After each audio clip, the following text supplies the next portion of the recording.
"Humans are afraid of war," said the Galactic Council until they showed them real fear.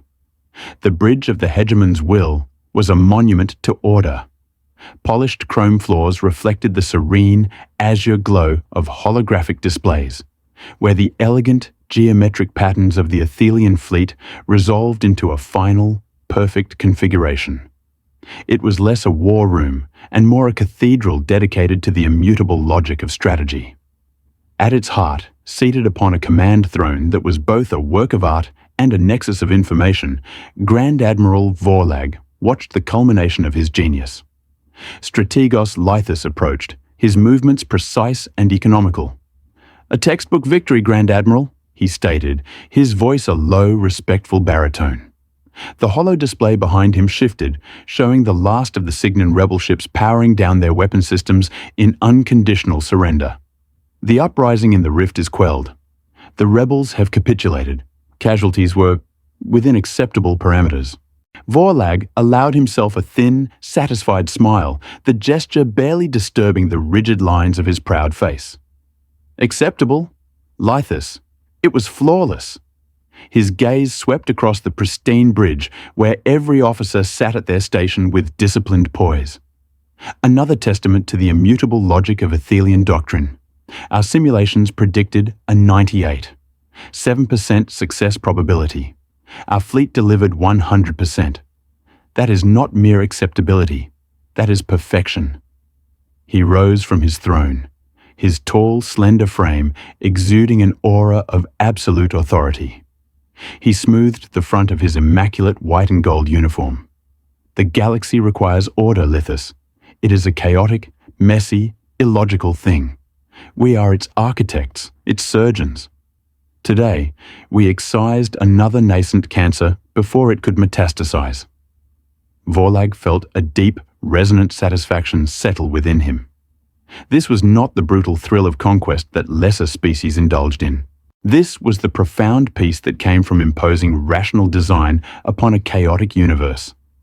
He saw himself not as a destroyer, but as a keeper of the peace, a shepherd guiding the lesser, more emotional species toward a stable, predictable future. The universe, to him, was a grand, celestial chessboard, and his mind was perfectly suited to see every possible move, to solve every complex equation it presented. The resource tithes from the Cygnan sector can now be rerouted to the Groll front, Lythus noted, his own display shifting to logistical charts. Their shipyards will be repurposed to accelerate production of the new Mark IV cruisers. "See to it," Vorlag commanded, waving a dismissive hand as he turned back to the main viewer, which now showed his glorious fleet, an embodiment of symmetrical power, holding orbit above the newly pacified world. It is all just resource management. That is the essence of galactic stability. With a flick of his wrist, Vorlag dismissed the triumphant vista of his fleet. The azure glow of the main holographic display dissolved, replaced by a sight that soured even his victorious mood: the Groll infestation. It was a cancerous stain upon the galactic map, a chaotic, sprawling mess of mottled red and sickly green that pulsed like a living wound.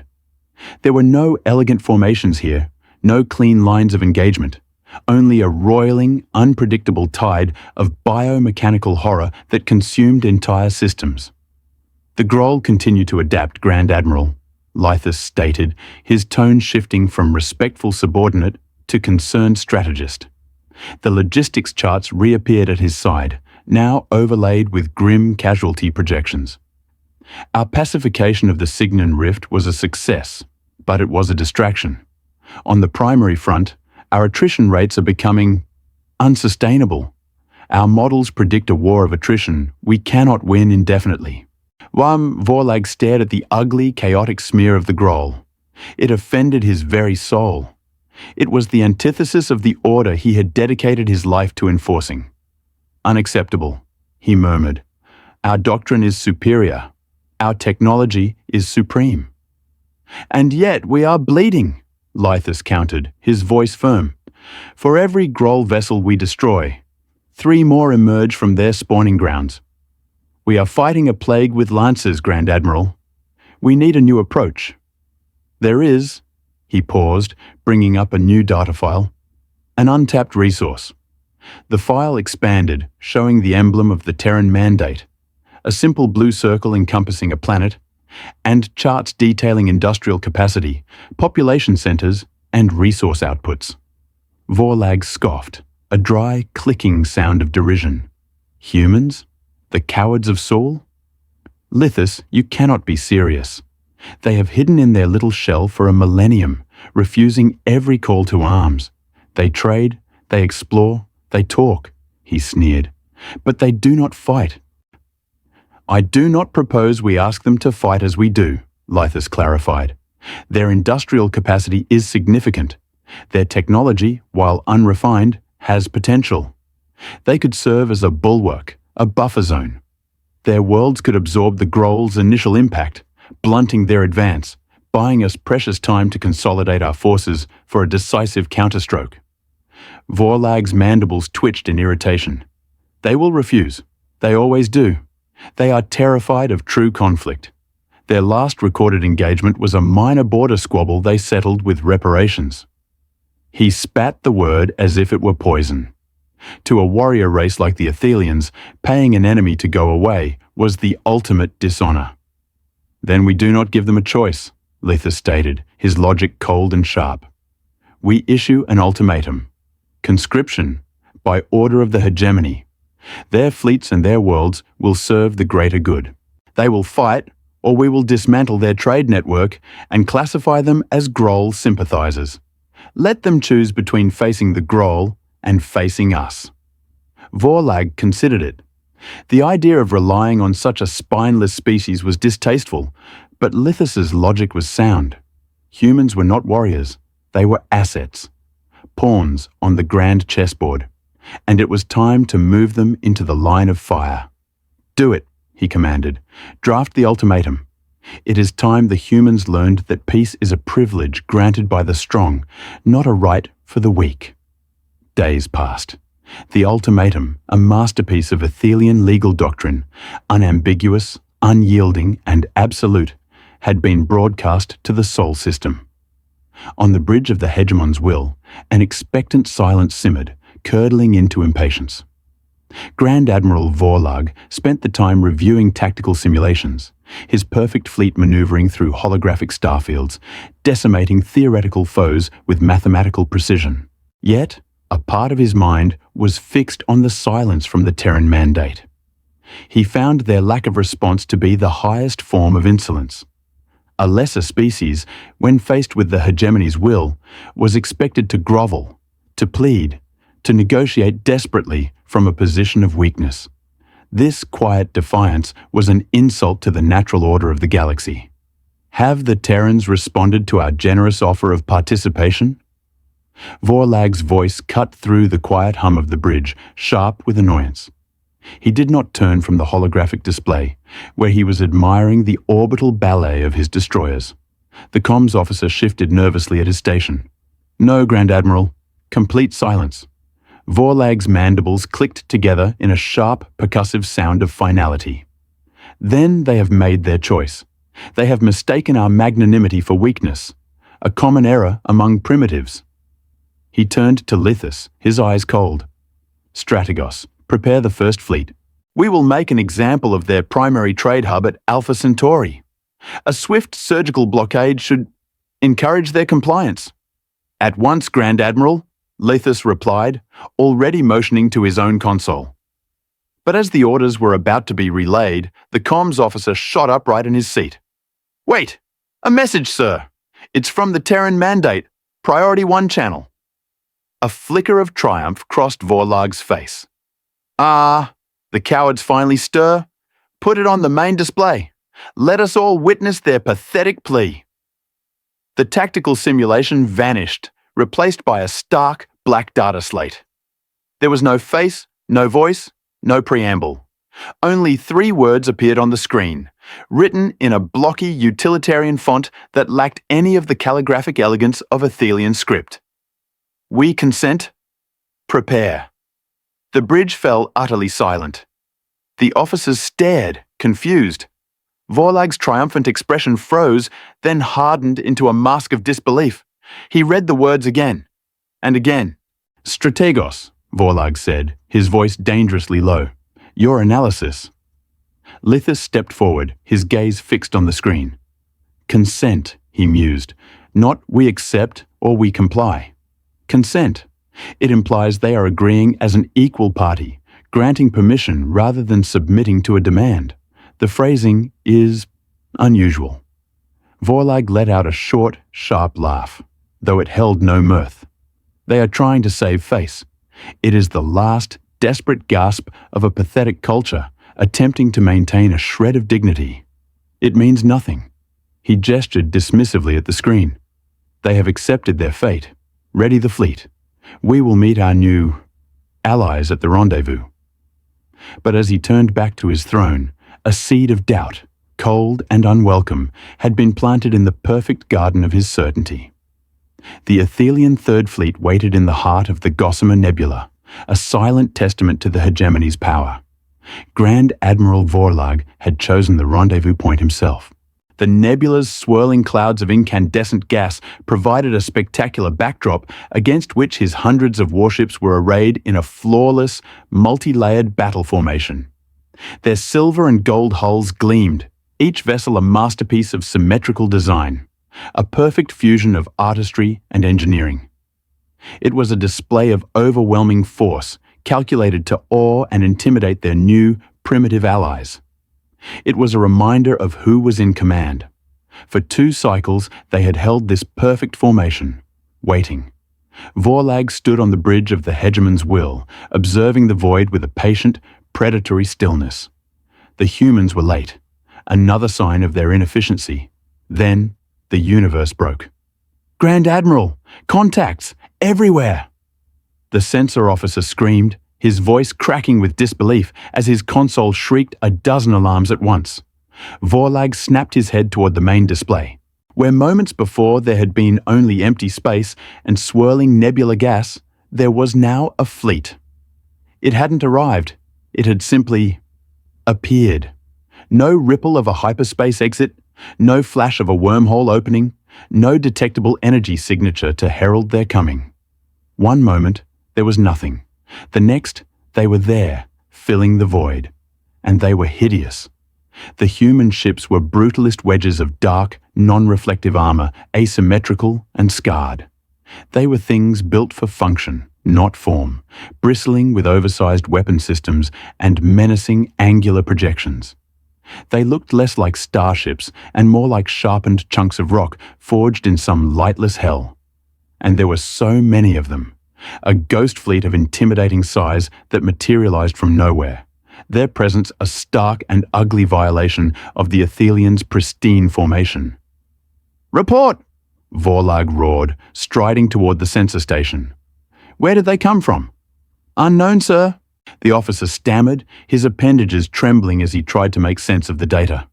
"There was no hyperspace residue, no quantum displacement signature, they just materialized. Our long-range sensors never saw them coming." Before Vorlag could process this impossibility, a communications channel opened, unbidden, on his main display. A human female appeared. Her uniform was a simple, severe black, devoid of the ornate decoration favored by Athelian officers.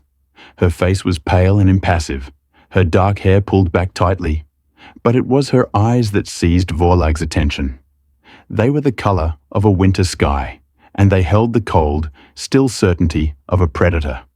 "Grand Admiral Vorlag," she said, her voice even and calm, carrying no trace of awe or fear. "I am Fleet Admiral Eva Rostova of the Terran Mandate. We have arrived as requested, awaiting your battle plan." Vorlag fought to regain his composure, to project the authority that was his birthright. "Admiral," he managed, his own voice sounding strained to his ears. "Your fleet is larger than our intelligence suggested." Rostova's expression did not change, but her cold eyes seemed to look right through him. "Our intelligence on your forces was perfectly accurate, Grand Admiral," she replied. "We believe in being prepared." The unspoken addendum hung in the space between their ships. unlike you. Vorlag felt a profound and unfamiliar chill. The ugly, brutish ships, the impossible technology of their arrival, and the terrifying calm of their admiral. Every piece of this puzzle was wrong. For the first time in his decorated career, Grand Admiral Vorlag felt a genuine, creeping loss of control. The strategy meeting took place via a secure holographic channel. Grand Admiral Vorlag stood before the projector on his immaculate bridge, the nebula's ambient light casting a majestic glow upon him. Opposite him, the hologram of Fleet Admiral Rostova materialized, seated on a stark, gunmetal grey command chair. The backdrop of her bridge was purely functional, devoid of any aesthetic consideration, its monitors displaying dense, rapidly shifting data streams instead of elegant geometric patterns. The contrast was jarring. With a flourish, Vorlag activated the tactical display, a three-dimensional map of the combat zone appearing between them. "Admiral Rostova," he began, his tone that of a master instructing an apprentice.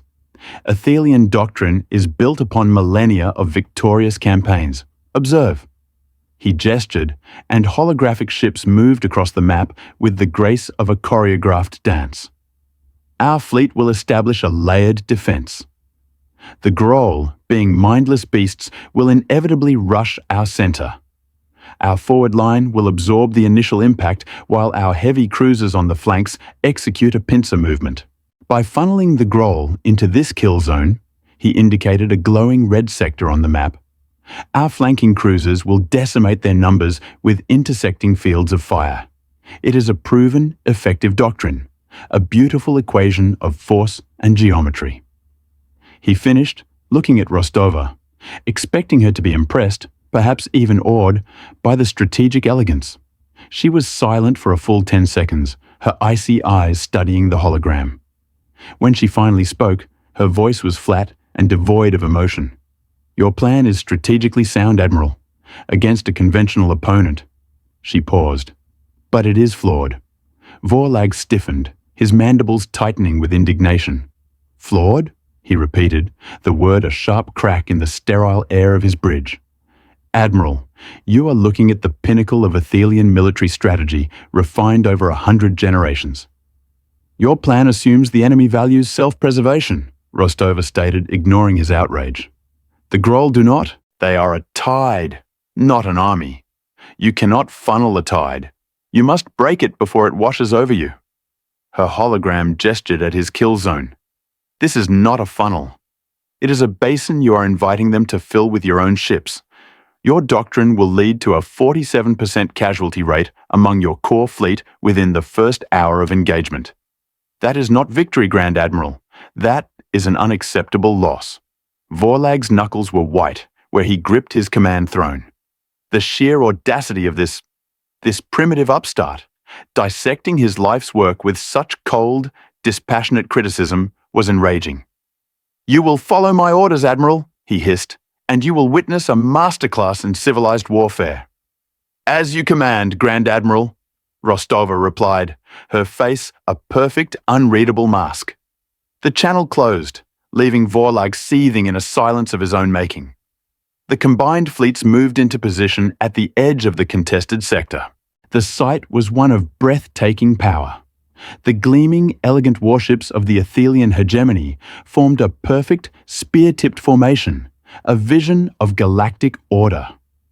Behind them, the dark, menacing shapes of the Terran Mandate fleet held their own formation, a silent, brutalist counterpoint to the Athelian artistry. To Vorlag, it was the perfect embodiment of the galaxy, civilization leading and its crude instruments of war following behind. Then the Groll arrived. They did not emerge from hyperspace in any organized fashion. They simply tore a hole in reality, a bleeding wound in the fabric of space from which their swarm poured forth. It was a tide of living metal and pulsating organic matter, a chaotic, horrifying mass of biomechanical vessels that defied all principles of starship design. They shrieked into the void, a wave of pure hunger and aggression, and threw themselves toward the Athelian fleet. "Engage!" Vorlag commanded, his voice ringing with the unshakable confidence of his convictions. The Athelian fleet performed its maneuvers flawlessly. The forward line fired disciplined, synchronized volleys of golden energy, lances of pure power designed to cripple and disable. The Groll swarm did not slow. They did not maneuver. They slammed into the Athelian defensive screen like an ocean wave against a sandcastle, their front ranks vaporizing under the onslaught. But the sheer mass of the wave behind them kept pushing forward. The beautiful geometry of Vorlag's formation began to buckle. Groll ships, ignoring catastrophic damage, clawed their way past the outer screen, their bioweapons spewing corrosive acid that ate through elegant Athelian hulls. "Outer screen collapsing?" an officer cried out, his voice laced with panic. "Groll are breaking through. Sir, casualty reports are... they're exceeding projections by a factor of 5. Strategos Lethus turned to his commander, his face a mask of horror. "Grand Admiral," he gasped, "the human was right. Our doctrine is failing. They are not being funneled. They are overwhelming us." Vorlag stood frozen on his command throne, watching his life's work, the perfection of Athelian strategy, shatter into a million pieces. The elegant dance had become a brutal, chaotic melee. His beautiful ships were being swarmed, devoured by a mindless tide that refused to adhere to the beautiful logic of his plans. A cold, paralyzing dread replaced his anger.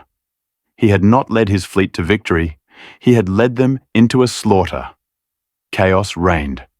Vorlag's perfect formations were a memory, shattered into isolated pockets of resistance against the overwhelming Groll tide. Elegant Athelian cruisers, designed for disciplined fleet engagements, were being swarmed and torn apart by mindless biological behemoths. The golden lances of their energy weapons, so effective in theory, were lost in the sheer, unthinking mass of the enemy. The battle was no longer an equation. It was a bloodbath. It was then that the Terran Mandate fleet moved. As one, they powered forward, but not into any formation Vorlag could recognize. It was a surge, a terrifyingly coordinated, yet seemingly anarchic wave that plunged directly into the thickest parts of the Groll swarm where the fighting was most desperate. A single, fleet-wide broadcast cut through the Athelian comms, overriding all other channels. It was Rostova's voice, as cold and calm as the void itself. "Athelian forces, hold your positions. Cease fire and witness the terms of the Solitude Accords." "What are they doing?" Vorlag roared, watching the human ships dive into what should have been certain death. "That's not a formation. It's a slaughter." But it was not their slaughter. The human fleet operated with a logic that was utterly alien to Vorlag. Smaller, faster vessels, little more than engines strapped to armor and guns, acted as shepherds. They didn't fire primary weapons. They slammed their prows into the flanks of Groll vessels, using brute kinetic force to nudge and redirect the biological monstrosities, herding them like livestock into designated kill boxes. It was suicidal, unsophisticated, and appallingly effective. Then the larger human ships opened fire. There was no elegance here, no beautiful energy beams. Massive cannons unleashed projectiles that were little more than giant slugs of metal, propelled at incomprehensible speeds. They didn't slice or burn. They shattered. Groll hulls, which had absorbed Athelian energy weapons, simply ceased to exist, pulverized into clouds of metal shards and frozen organic slurry. Concussive waves from the impacts visibly rippled through space. It was the warfare of a blacksmith, not a scientist. Brutal, deafening, and absolute. The Athelian tactical officer stared at his console, his mandibles agape in disbelief. "Sir, their casualty rate is 0. They are not taking any hits. Their ships are moving too erratically for the Groll to target, but their fire is perfectly precise." It was true. The human fleet weaved and dodged with an unpredictable, almost instinctual grace that defied targeting solutions. They were a pack of wolves tearing through a herd of lumbering cattle. The Groll, a force that had brought the hegemony to its knees through sheer numbers, were being systematically dismantled. The tide was not just being stopped, it was being broken, piece by bloody piece. Vorlag watched, his fury and fear giving way to a profound, soul-shaking awe. This was not a battle he was witnessing.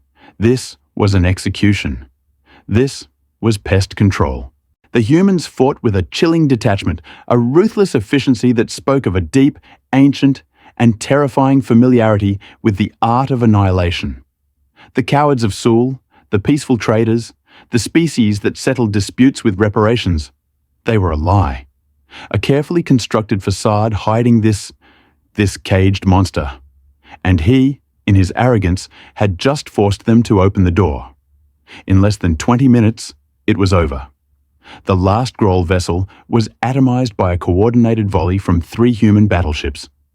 Silence fell upon the void, a silence made heavier by the thousands of drifting pieces of what was once the Groll swarm. The human fleet, their dark hulls unscratched, slowly moved into a loose, menacing formation, their engines a low, patient hum. They did not celebrate. They simply waited. The silence on the bridge of the hegemon's will was absolute. Vorlag's crew, paragons of Athelian discipline, sat frozen at their stations, their faces reflecting the impossible carnage they had just witnessed.